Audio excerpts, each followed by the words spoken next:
किसकी भैया, ये है एस.डी. यादव की बुक। तो ये आप किसकी बुक ले लो, आप ले लो एस.डी. यादव की, मेरी सलाह यही रहेगी। तो आप नहीं, दोनों में किसी को भी ले सकते हो आप, क्या कहते हैं, आर.एस. अग्रवाल को भी ले सकते हैं, लेकिन आप लोग एस.डी. यादव को ही लीजिए, ठीक है।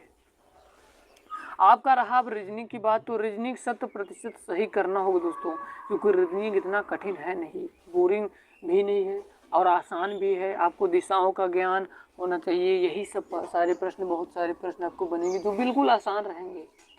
आपको रीजनिंग में देखिए 56 रहेगा, 45 से 50 तो आपको करना होगा मेरे प्यारे विद्यार्थी। आर के झा की बुक कंप्लीट निकाल दो। और आपको प्रैक्टिस सेट के लिए डेली 50 क्वेश्चन घटना चक्र या स्पार्श, ठीक है, करना ही होगा, ठीक है। अब और आपको लिए रीजनिंग की और मैथ की मैं सारी क्लासेस कोशिश करूंगा कि अपने यूट्यूब पर ही आप सभी को प्रोवाइड की जाए, ठीक है दोस्तों। तो चलिए दोस्तों, हम लोग चलते हैं, बात करते हैं ये जो बुक है ये कैसी है। यही बुक है, चिन्ह लीजिए, पहचान लीजिए, स्क्रीनशॉट ले लीजिए, इसी को आपको ले लेना है, ठीक है। अब चलिए बात करते हैं दोस्तों कि जीके की तैयारी कैसे करनी है, कैसे और क्या पढ़ना है। सामान्य ज्ञान में दोस्तों देखिए 38, 17 से 20 तो आपको करने होंगे। रेलवे स्पीड वन लाइनर पूरी निकाल दो, यही है, चिन्ह लीजिए, पहचान लीजिए दोस्तों, स्पीड यही है। अगर आप निकाल देते हैं चेक इन मैंने, आपको कोई नहीं रोक सकता। यूपी जी के पढ़ना है दोस्तों, तो ये किरण, घटना चक्र और मंथली करंट अफेयर की डेली क्लास में लाता रहूँगा, नहीं कुमार गौरव सर हैं, कुमार गौरव सर से पढ़ लीजिए। प्रैक्टिस सेट निकालो, जो टॉपिक कमज़ोर है उसको आपको बड़े ध्यान पूर्वक पढ़ना होगा, ठीक है। और अब की बार सिलेक्शन तो ले ही लेना यार, क्योंकि अब की बार नहीं फोड़ पाए तो समझ लीजिए कि दिक्कत हो जाएगी। किरण पब्लिकेशन देखिए, यही है दोस्तों, किरण जी की बुक। अब दोस्तों मेरे बताए हुए अनुसार देखिए आपको टोटल मार्क कितना हो जाएगा, टोटल 109 प्रश्न आपके सही हो जाएंगे, यानी 300 मार्क में 218 मार्क अगर आप ला लेते हैं तो यकीन मानिए मैं दावा और चैलेंज करता हूँ, कोई फायदा नहीं हुआ है कि जो आपके सिलेक्शन को रोक दे। बस आप मोटिवेट होते रहिए। अगर आपको मोटिवेशन की भी ज़रूरत है तो कमेंट बॉक्स में एक बार कमेंट कर दीजिएगा, आपको मोटिवेशन भी मिलता रहेगा। मिलते हैं किसी नए वीडियो में किसी नए टॉपिक के साथ, तब तक के लिए जय हिंद, वंदे मातरम। शाम को आने वाली क्लास जीएस जीके के प्रैक्टिस सेट को आप लोग जरूर देखिएगा, आप लोगों के लाभकारी होगा, क्योंकि उसमें सारे बताए हुए प्रश्न सिलेक्टेड और इम्पोर्टेंट ही रहते हैं। मिलते हैं किसी नए वीडियो में, तब तक के लिए जय हिंद, वंदे मातरम। मेरा नाम उपासना यादव है और मैंने इंटरमीडिएट परीक्षा में 481 नंबर। नमस्कार दोस्तों, मौरी क्लासेस में आपका स्वागत है। आज हम रीजनिंग का प्रैक्टिस सेट कोड निकालने, तो ध्यान से देखिए। जिससे यहाँ पर अगर हम देखते हैं तो ई 5 नंबर पे आता है और यहाँ पर देखिए 20 लिखा है, तो इसका मतलब ये कि ज़्यादा लंबा है। तो फिर क्या करना है, मैं आपको बता चुका हूँ कि क्रॉसिंग मेथड यूज करना है। जिससे यहाँ पर आर 18 नंबर पे आता है, लेकिन यहाँ पर 20 लिखा है, मतलब 2 प्लस करके लिखा है, ठीक है। फिर ए हमारा 1 नंबर पे आता है और यहाँ पर 3 लिखा है, तो यहाँ पर भी 2 प्लस किया है। फिर देखिए ई हमारा 5 नंबर पे आता है, लेकिन यहाँ पर 7 लिखा है, मतलब यहाँ पर भी 2 प्लस किया है, ठीक है। तो वैसा ही हम यहाँ पर चेक करते दूसरे एग्जाम्पल में। तो यहाँ पर देखिए ई हमारा 21 नंबर पे आता है, लेकिन यहाँ पर 23 लिखा है, यानी यहाँ पर भी 2 को जोड़ा गया है। उसके बाद यहाँ पर बी हमारा 2 नंबर पे आता है, लेकिन यहाँ पर 4 लिखा है, तो यहाँ पर भी 2 प्लस किया है। फिर देखिए पी हमारा 16 नंबर पे आता है, लेकिन यहाँ पर 18 लिखा है, यानी यहाँ पर भी 2 को जोड़ा गया है। तो हम क्या करेंगे, यहाँ पर भी पीछे से लिख के 2 को जोड़ लेंगे, ठीक है। तो जी हमारा 7 नंबर पे आता है, 2 को जोड़ देंगे तो यहाँ पर कितने हो जाएंगे, 9 हो जाएंगे। उसके बाद आई हमारा कितने नंबर पे, 9 नंबर पे आता है, इसमें भी 2 जोड़ देंगे तो यहाँ पर कितने हो जाएंगे, 11 हो जाएंगे, ठीक है। उसके बाद डी हमारा एबीसीडी में 4 नंबर पे आता है और इसमें भी हम 2 जोड़ देंगे तो यहाँ पर कितने हो जाएंगे, 6 हो जाएंगे। यानी 51, 16 हमें ऑप्शन में देखना है। तो ऑप्शन नंबर देखिए बी में दिया है, तो ऑप्शन नंबर बी हमारा यहाँ पर सही जवाब होगा, ठीक है। अब चलिए हम बढ़ते हैं प्रश्न 5 पे। अब 5 नंबर का प्रश्न दिया है। प्रश्न कह रहा देखिए, प्रश्न कह रहा है कि निम्नलिखित प्रश्न में प्रश्न चिन्ह के स्थान पर कौन सी संख्या आएगी। यानी यहाँ पर हमें एक प्रश्नवाचक चिन्ह दिया है, यहाँ पर कौन सी संख्या आएगी ये प्रश्न पूछा है, ठीक है।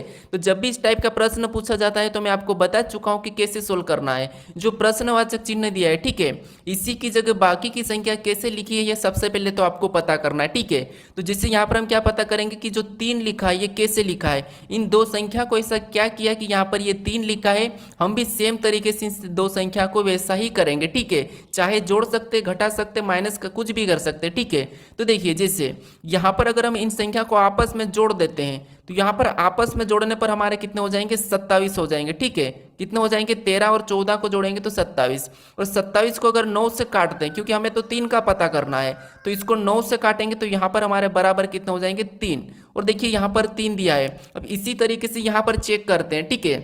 तो यहाँ पर देखिए 27 और 54 को क्या करना है, आपस में प्लस करना है, ठीक है। तो इनको प्लस करेंगे तो कितना हो जाएंगे, 81 हो जाएंगे, ठीक है। और 81 को भी क्या करना है हमें, यहाँ पर 9 से काटा था तो यहाँ पर भी 9 से काटना है। तो 81 को जब 9 से काटेंगे तो यहाँ पर हमारे बराबर कितने बचेंगे, 9 ही बचेंगे, ठीक है। तो जो प्रश्नवाचक चिन्ह दिया है यहाँ पर क्या आना चाहिए, 9 आना चाहिए। तो ऑप्शन में देखिए 9 है या नहीं है, अगर नहीं है तो दूसरा तरीका लगाएंगे, है तो फिर अपना वही सही जवाब है, ठीक है। तो ऑप्शन नंबर हमें यहाँ पर देखिए डी में दिया है, तो ऑप्शन नंबर डी हमारा यहाँ पर सही जवाब होगा। तो जब भी आपको लुप्त संख्या पूछी जाती है, जो प्रश्नवाचक चिन्ह दिया है उसी की जगह बाकी की संख्या कैसे लिखिए, ये सबसे पहले आपको पता करना है, ठीक है। अब चलिए हम बढ़ते हैं प्रश्न 6 पे। अब 6 नंबर का प्रश्न दिया है।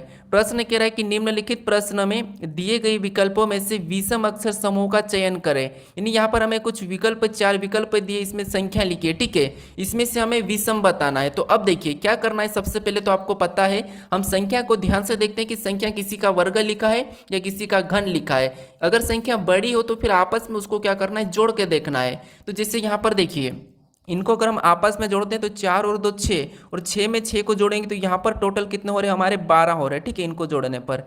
उसी तरीके से यहाँ पर 6 और 6 को जोड़ेंगे तो 12, और 12 में 4 को जोड़ेंगे तो यहाँ पर कितने हो रहे हैं, 16 हो रहे हैं, ठीक है।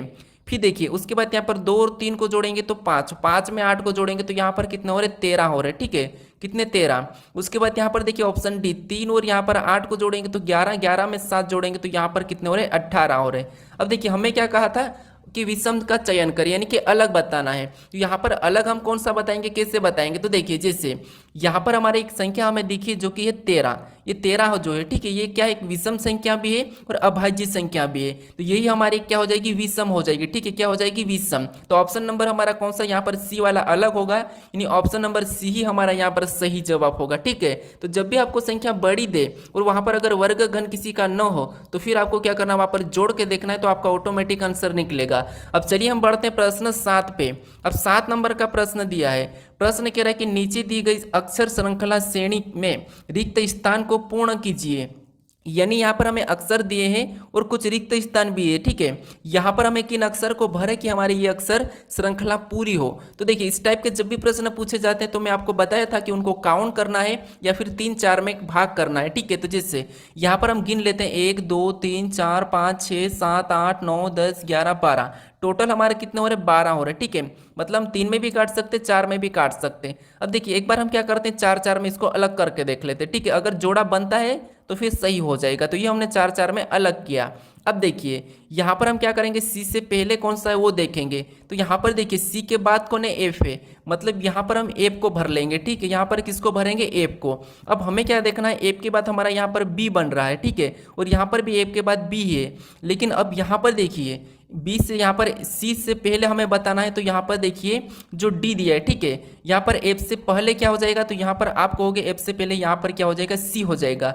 अब जो हमने जो जोड़ा बनाया, ठीक है, यहाँ पर कौन सा जोड़ा बना है, तो यहाँ पर बी डी सी एफ, तो यहाँ पर भी कौन सा बनेगा, बी डी सी एफ का ही बनेगा, ठीक है, और यहाँ पर भी बी डी सी एफ का ही बनेगा। तो ये देखिए अब जोड़ा हमारा कौन सा बना है, बी डी सी एफ, यहाँ पर भी बी डी सी एफ, यहाँ पर भी बी डी सी एफ। अब हमने कौन कौन से अक्षर को भरे वो देखेंगे। तो सबसे पहले तो हमने बी को भरा, फिर हमने डी को भरा, फिर वापस हमने डी को भरा, फिर हमने एफ को भरा, फिर हमने सी को भरा। तो ऑप्शन में देखिए ये वाला कहाँ पर है, तो ऑप्शन नंबर हमारा यहाँ पर देखिए ए में दिया है, ठीक है। तो ऑप्शन नंबर